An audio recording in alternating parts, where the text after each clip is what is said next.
केदारकंठा समुद्र तल से लगभग 4000 मीटर की ऊंचाई पर पड़ने वाला ये हाई एल्टीट्यूड ट्रैक इंडिया का मोस्ट फेमस विंटर ट्रैक है, जिसको करना हर किसी ट्रैकर का सपना होता है। ये फेमस है खूबसूरत लैंडस्केप के लिए, 360 डिग्री हिमालयन व्यूज के लिए और मैजेस्टिक स्वर्गारोहिणी पीक के लिए। यहाँ की खूबसूरत फॉरेस्ट ट्रेल में आपका मन करेगा बस मैं चलते रहूं। और यहाँ का मुख्य आकर्षण यहाँ का सनराइज है। और हाँ, यहाँ का विंटर स्काई रात में देखने लायक है। पर सबसे ज्यादा अगर केदारकंठा फेमस है तो वो है बर्फ के लिए, जो इस साल तो पड़ी ही नहीं। पर हर खूबसूरत अनुभव एक यादगार अनुभव हो ये जरूरी नहीं, क्योंकि किसी भी पल को यादगार व्यूज नहीं लोग बनाते हैं। मेरी जिंदगी खुशहाल थी तब से मुझे ये कौन सा है केदारकंठ नहीं अबे कंपनी का नाम क्या है? इंडिया हाइक्स मिली मेरी लाइफ झंड हो गई ना। To which Rajan says lol बटा सन्नाटा। हेलो रजत कम इन रजत कम इन। कुछ तो मेमोरीज अब केदारकंठा ग्रुप में डालने के लिए। I want problems. इनको दारू रात को लड़की और नींद आ जाए। ओ गणपत।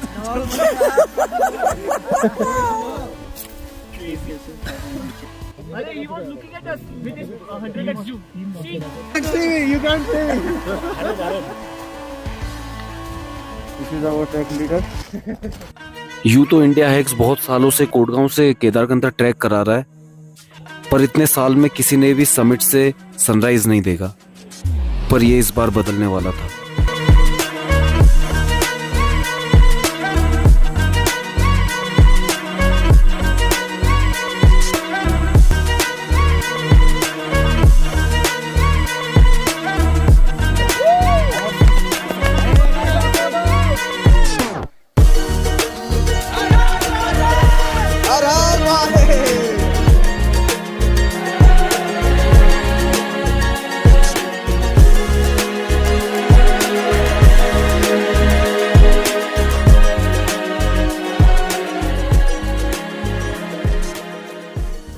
मेरे इस केदारकंठा के सफ़र की शुरुआत होती है देहरादून से। मैं इस ट्रैक के लिए इतना एक्साइटेड था कि एक दिन पहले ही वहाँ पहुँच गया, जिस वजह से मुझे अपनी ट्रेन और ट्रैवलर दोनों ही कैंसिल करने पड़े और पूरा सफ़र मुझे बस से तय करना पड़ा। एक हफ्ते पहले मैं गंगा जी के साथ साथ चल रहा था और आज यमुना जी के साथ साथ चल रहा हूँ। यमुना जी, जो गंगा जी की सबसे बड़ी सहायक नदी है, भारतवर्ष में पूजी जाती है। इन्हें यम की बहन कहा जाता है और सूर्य की पुत्री। यम का दूसरा अर्थ ट्विन है, तो इन्हें गंगा जी का ट्विन भी माना जाता है, क्योंकि ये दोनों में नदियां साथ में चलती हैं। आगे चल के गंगा यमुना सरस्वती प्रयागराज में त्रिवेणी संगम में मिलती है, जहां हर 12 साल में कुंभ मेला लगता है। कुंभ मेला दुनिया का सबसे बड़ा मेला है, जिसमें लास्ट कुंभ में 12 करोड़ लोग आए थे, यानी पूरा जापान शहर भी अगर आ जाता तो वो भी समा जाता, जो पॉपुलेशन के हिसाब से दुनिया का 12वां सबसे बड़ा देश है। यमुना जी यमुनोत्री ग्लेशियर से निकलती हैं और टोन्स जैसी बड़ी पहाड़ी नदियों को अपने आंचल में समेटती हुई आगे बढ़ती हैं, जिसके बाद ये हिमालय को छोड़कर दून की घाटी में प्रवेश करती हैं। 1990 तक यमुना जी का रंग नीला था और ये बहुत साफ थी, पर ग्लोबलाइजेशन ने जहां देश का विकास किया, वहीं इसकी कीमत यमुना जी को चुकानी पड़ी और ये आज दुनिया की सबसे बड़ी पॉल्यूटेड नदियों में से एक है। यमुना जी लगभग 1400 किलोमीटर का सफर तय करती हैं, जिसमें से दिल्ली में सिर्फ 22 किलोमीटर का ही है, जो पूरी यमुना नदी का 2% ही है। पर यमुना जी में 80% पॉल्यूशन दिल्ली से होता है, जो कि शर्मनाक है। उत्तराखंड हाईकोर्ट ने ये दुर्दशा देखकर यमुना नदी को लीगल एंटिटी का दर्जा दे दिया इसका मतलब गंगा और उनकी सहायक नदियों को की वही राइट्स होंगी जो किसी एक जीवित इंसान की होती हैं, जिसका अर्थ हुआ कि नदियों को डैमेज करना या पॉल्यूटेड करना दंडनीय अपराध है।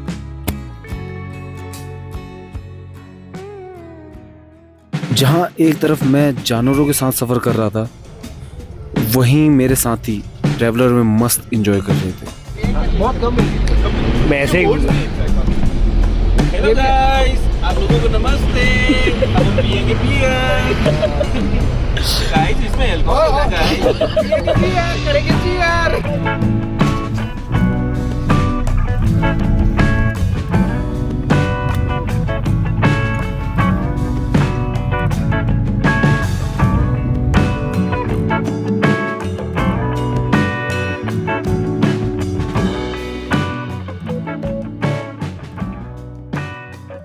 कोडगांव पहुंचते पहुंचते मुझे रात हो गई थी और 24 घंटे के बस के सफ़र के बाद मैं अपना डिनर करके यहाँ सो गया।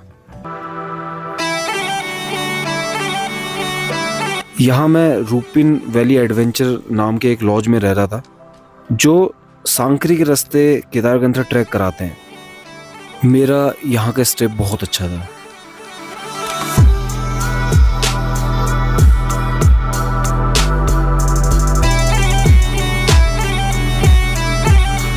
यहीं से मुझे सुबह स्वर्गारोहणी के दर्शन हो गए और मैं लोकल भ्रमण के लिए निकल गया। कहा जाता है पांडवों को अज्ञातवास के समय ढूंढते ढूंढते दुर्योधन जौनसार भाबर के इस गढ़वाल हिमालय के क्षेत्र में जा पहुंचा और वो यहाँ की सुंदरता को देखकर भाव विभोर हो गया और उसने यहाँ के लोकल देवता महसू देवता से आग्रह किया कि वो उसे आशीर्वाद दें और उन्हीं के आशीर्वाद से वो यहाँ के लोगों का इष्ट हो गया। पास ही में सौर गांव है जहाँ दुर्योधन को समर्पित एक मंदिर है। कहा जाता है महाभारत युद्ध में कौरवों की हार के बाद यहाँ के लोग बहुत रोए थे। जहाँ एक तरफ पास के टॉन्स वैली के नटवार गांव के लोग महाभारत के महान योद्धा सूर्यपुत्र कर्ण को समर्पित मंदिर को बहुत गर्व से देखते हैं, वहीं जखोली के लोग आज दुर्योधन से किसी भी प्रकार से संबंध होने की बात से मुकर जाते हैं। कहा जाता है एक समय पर दुर्योधन मंदिर रहा, ये मंदिर अब सोमेश्वर मंदिर के रूप में पूजा जाता है।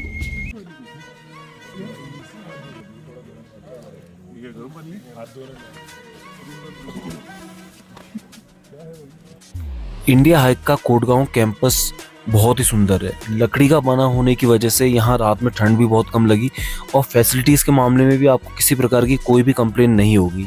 यहाँ का खाना भी बहुत अच्छा है और साथ में आपको रेंटिंग इक्विपमेंट्स भी यहाँ ये प्रोवाइड कराते हैं, लेकिन उसको आपको पहले से ही बुक करना पड़ता है। कैंप में आने के बाद शाम को यहाँ इन लोगों ने हमारी ट्रैकिंग हिस्ट्री, मेडिकल हिस्ट्री और जितने भी मेडिकल डॉक्यूमेंट्स हमें लाने को बोले थे वो, और इसी के साथ अगर कोई फूड एलर्जी है उसका ये नोट बना रहे थे और साथ में ब्लड प्रेशर, ऑक्सीजन लेवल और वाइटल्स इन्होंने हमारे चेक किए। अधिकतर लोगों के लिए ये उनका पहला हाई एल्टीट्यूड माउंटेन ट्रैक था। The expectation as to how we are gonna do the trek, what are we as a team expecting? Briefing के बाद डिनर करके हम अपने अपने रूम्स पे चले गए और सब लोग अपने ग्रुप के साथ आए थे और मैं सोलो ट्रैवल कर रहा था, तो यहीं एक ग्रुप के साथ मैं एडजस्ट हो गया।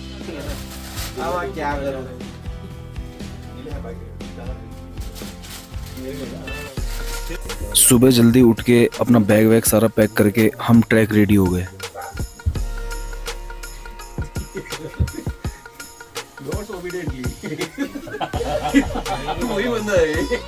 इंडिया हाइक्स बहुत स्ट्रिक्ट और डिसिप्लिन मेंटेन करता है और आनंद को ये मोहब्बतें मूवी के स्कूल गुरुकुल की याद दिला रहा था। परंपरा, प्रतिष्ठा, अनुशासन, ये इस गुरुकुल के 3 स्तंभ हैं। ये वो आदर्श हैं जिससे हम आपका आने वाला कल बनाते हैं।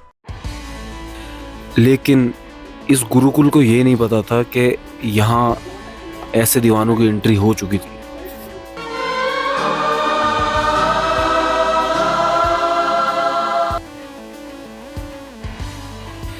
हमारे पास राज आर्यन तो नहीं बट राजन था, जिसके हाथ में वॉयलिन नहीं पर ड्रोन था।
इंडिया हाइक्स एकमात्र ऐसी कंपनी है जो कोडगांव से आपको केदारकंठा लेके जाती है। जिस वजह से मैंने इसे चुना, क्योंकि मुझे ज़्यादा क्राउड नहीं पसंद, और कल मैं एक ट्रैक लीडर से भी मिला जो सांकरी से ट्रैक कराते हैं और उनके कपड़े पूरे धूल से सने हुए थे।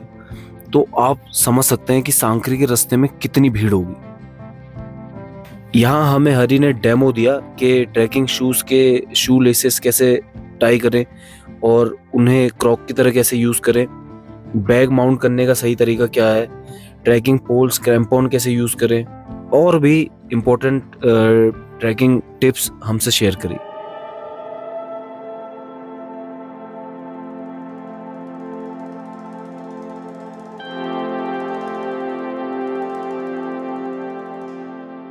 अपना ट्रैक हमने स्टार्ट किया गांव से होते हुए, हम इस झरने पे आ गए।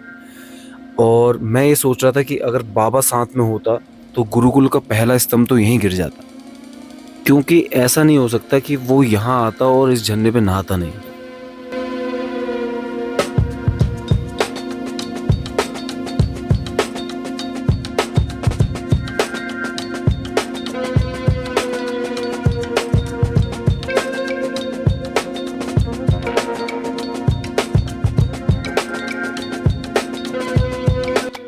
पुल पे थोड़ी देर रुक के यहाँ फ़ोटो खिंचा के हमने अपना ट्रैक शुरू कर दिया।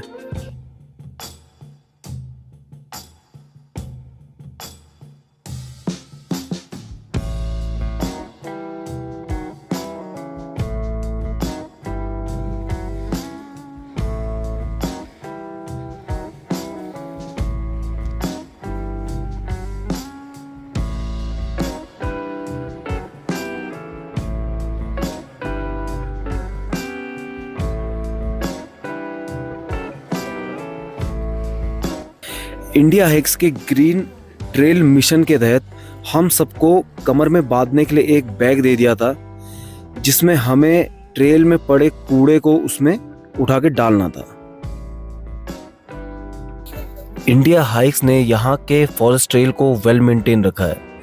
इस बात का प्रमाण ये है कि पूरे ट्रैक में मुझे बस 2 च्युइंगम के रैपर ही मिले अपने बैग में डालने के लिए।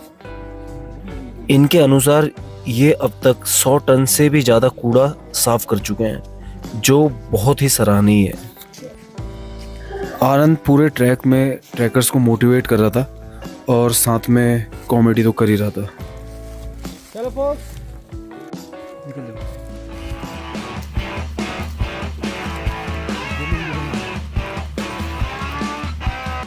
आज का ट्रैक इजी ट्रैक था, बट पूरी ट्रैकिंग के हिसाब से आज हमें सबसे ज़्यादा चलना था, ऑलमोस्ट 5.5 किलोमीटर्स।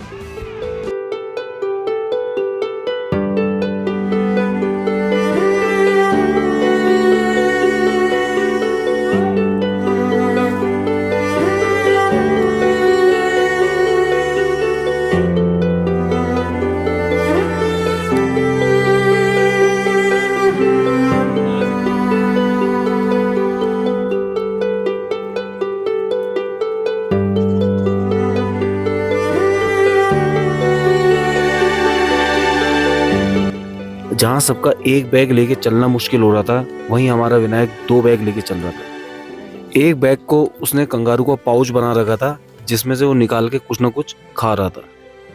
और जो सामान ट्रैक लीडर के पास भी नहीं था, वो उसके पास अवेलेबल था।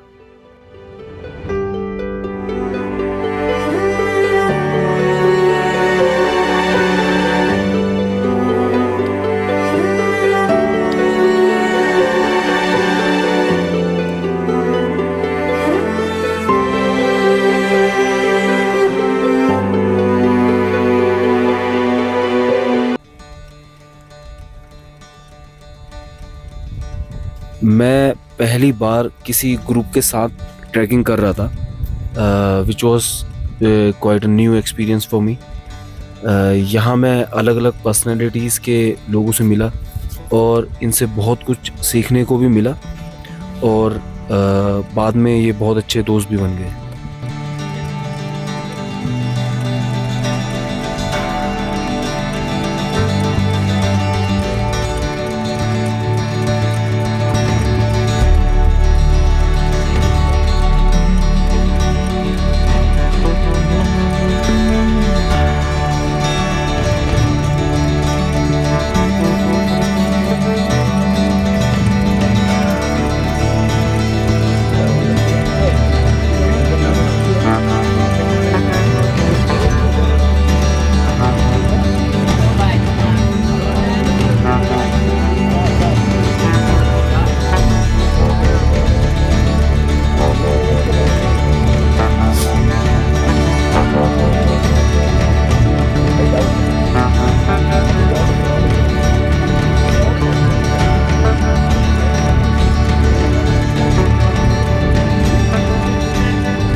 आगे जाके एक दुकान थी जहां हम कुछ देर खाने के लिए रुके।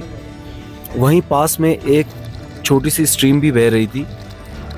इस ट्रैक पे स्ट्रीम्स विंटर में जम जाती है, बट इस बार स्नोफॉल नहीं होने के कारण यहाँ पानी की कमी नहीं थी और यहाँ का लैंडस्केप बहुत सुंदर था। यहाँ कुछ देर टाइम स्पेंड करके हमने फिर चलना शुरू किया।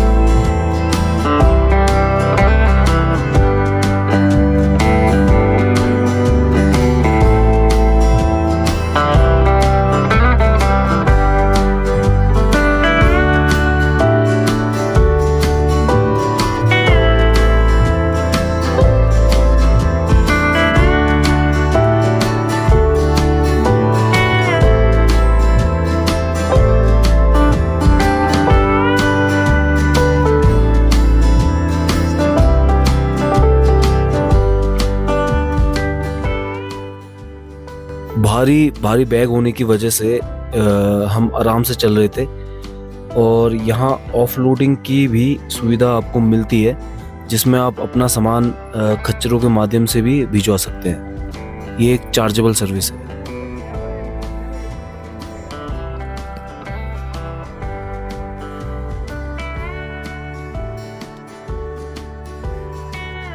आज की ट्रैकिंग में लोग एक दूसरे को जानने की ही कोशिश कर रहे थे और वहीं ट्रैक लीडर भी सबका पेस चेक कर रहे थे कि कौन कैसे चल रहा है। हमारे ट्रैक लीडर का नाम हरी था और उसके साथ साथ हमारे साथ नरेश जी और संतोष जी ने भी बीच ट्रैक में हमें ज्वाइन किया, जो इंडिया हाइक्स की लोकल एक्सपीरियंस ट्रैकर थे।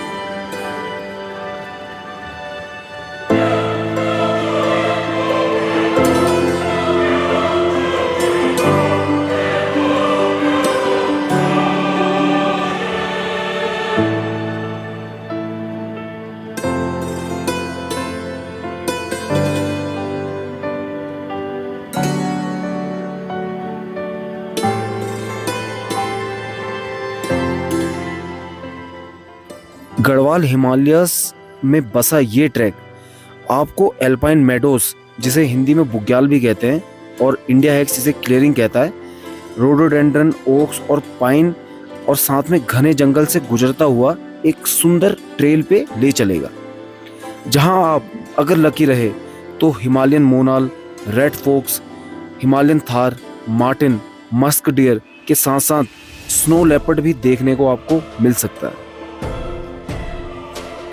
कहीं कहीं पर हमें बर्फ़ के पैचेस भी मिले और हमारे गाइड्स ने हमें बताया कि इस टाइम पे ये पूरा इलाका बर्फ़ से घिरा रहता है।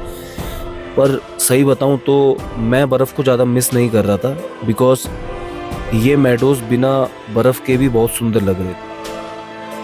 वीडियो तो ले लो भाई, मुझे भी कैप्चर करो यार। आएगा तू भी जूम आउट करेंगे। हमने लिखा मैं यहाँ से ट्रैक करके आ रहा है। 1 मिनट और दूर लेना है। हां need to shoot the drone. भेज ऊपर यार, ये पीछे जाएगा, वीडियो बन रहा है। 1 मिनट।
Which side?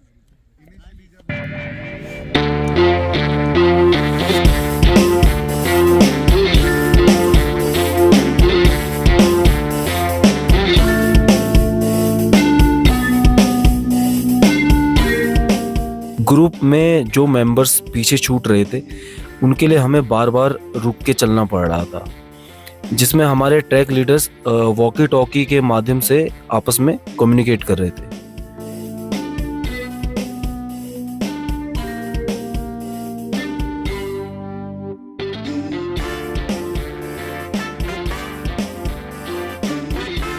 तीन किलोमीटर चलने के बाद हमें पहले दर्शन हुए केदारकंठा टॉप के, जो हमारा लक्ष्य था।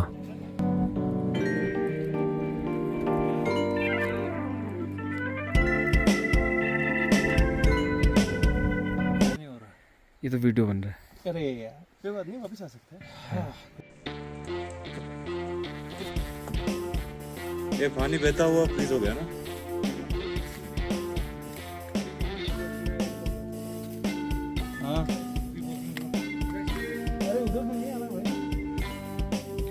यहाँ जगह जगह पर ब्लैक आइस भी थी, जिससे हमें बच के चलना था, क्योंकि इसमें फिसल के इंजरी होने का रिस्क रहता है।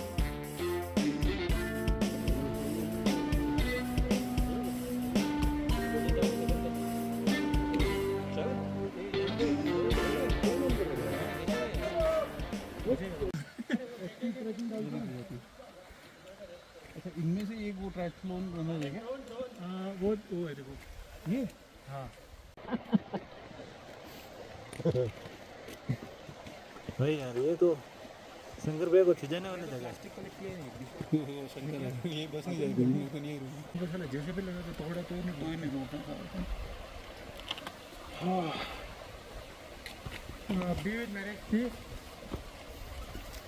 चलो थोड़ा नीचे आएंगे।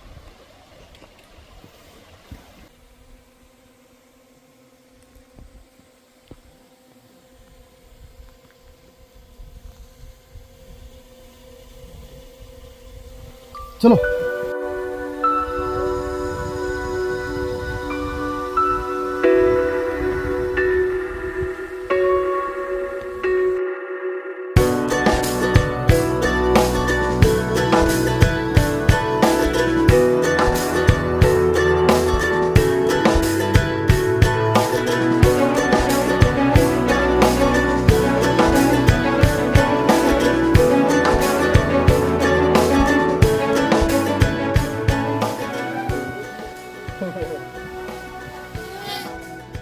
आज का सफ़र काफ़ी अच्छा था, जिसमें हम बहुत अच्छी फॉरेस्ट ट्रेल से गुजरते हुए शाम रहते अपनी कैंप साइट खुजई पहुँच चुके थे।